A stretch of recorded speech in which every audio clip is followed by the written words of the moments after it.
Aí pessoal, mais uma dica da Mecânica Cordoville.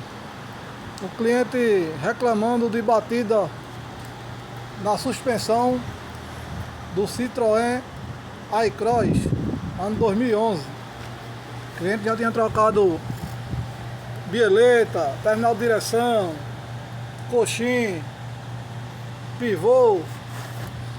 Aí eu fiz a desmontagem, pessoal, para ver o que aqui estava acontecendo.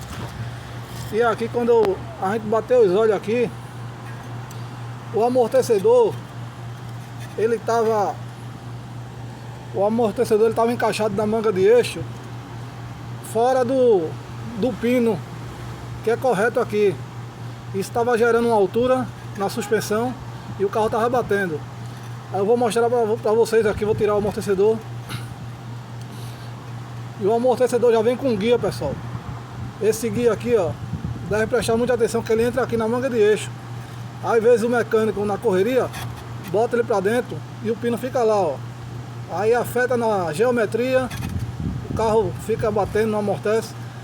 Vou botar ele aqui no lugar certo, ó. Deixa eu ver se com a mão só consegue. Pronto, aqui, ó.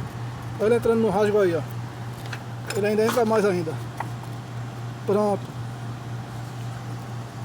Topou, tá vendo, pessoal? Às vezes um detalhe desse faz a diferença.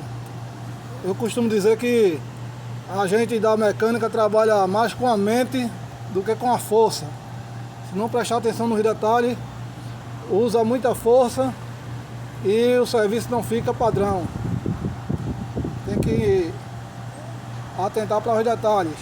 Tá bom, pessoal? Forte abraço aí.